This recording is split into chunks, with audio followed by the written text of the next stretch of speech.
Welcome to Mind Blind, where we explore how humanity's brilliance has brought us to the brink of extinction and the edge of enlightenment. I'm Cindy Tevens, and today we pull back the curtain on the human condition, exposing the hidden forces shaping our thoughts, emotions, and experiences.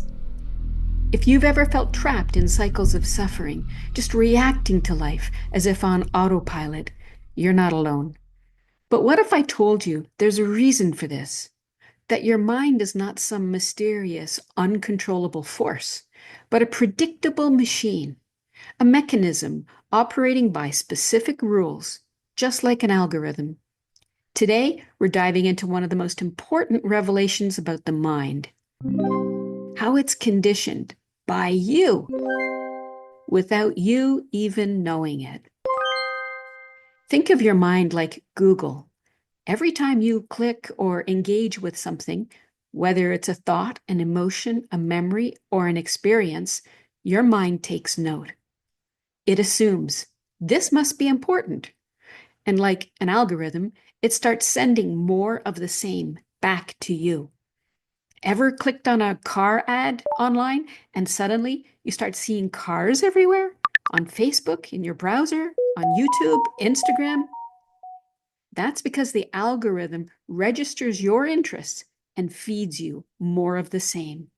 Your mind works the same way.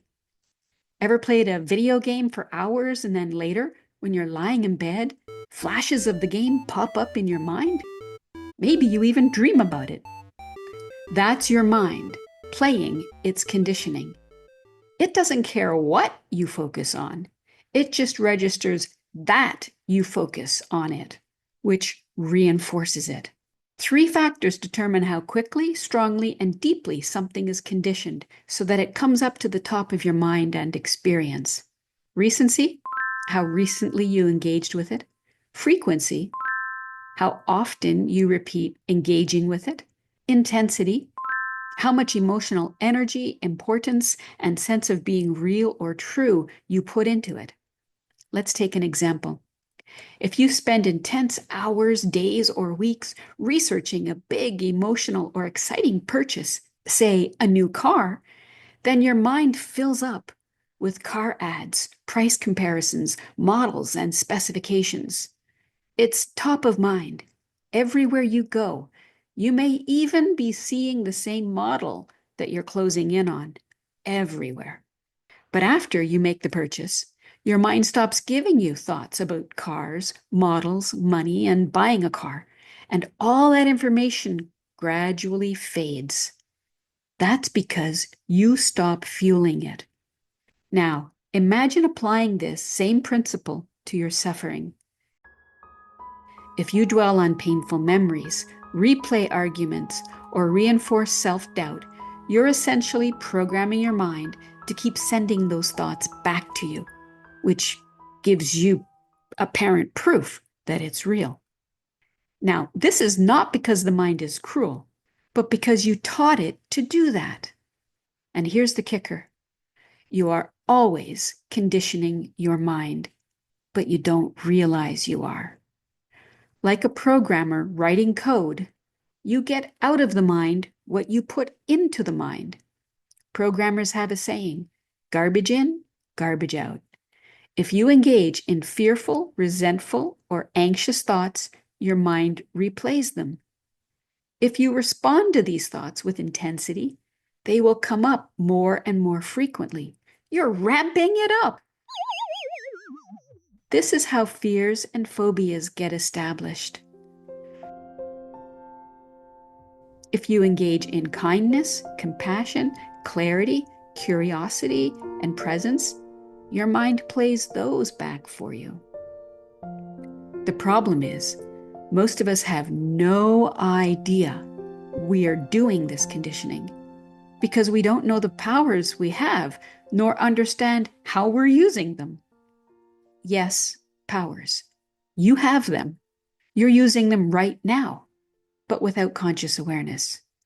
And until you understand them, your mind will continue to run on autopilot, reinforcing what you care about the most, even if that's inadvertently suffering.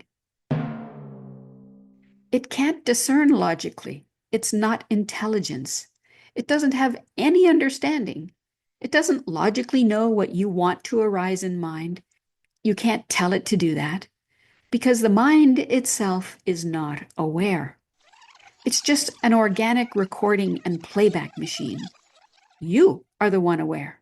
You are the one who needs to understand with awareness what's going on and how the mind works.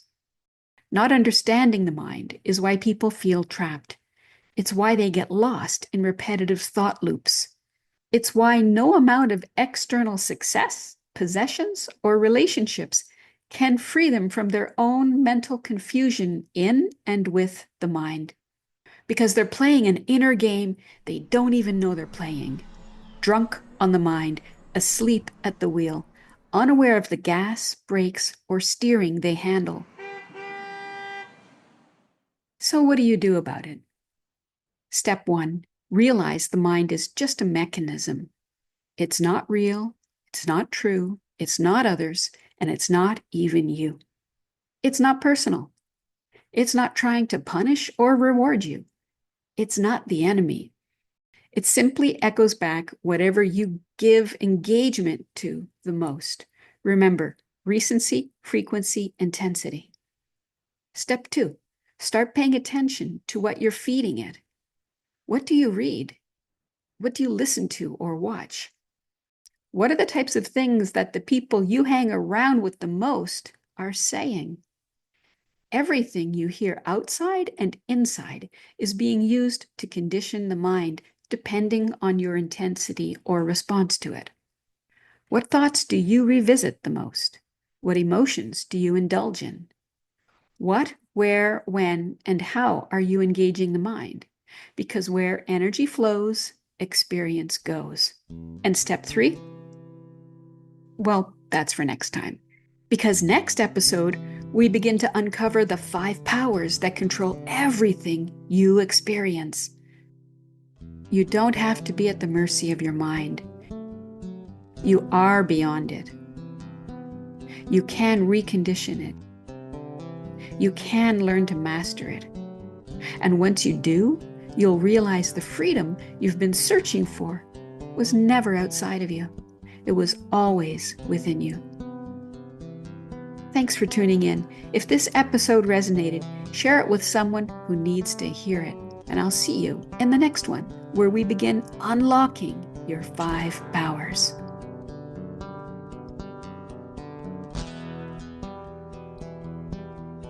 P.S. You are always conditioning your mind. The question is, with what?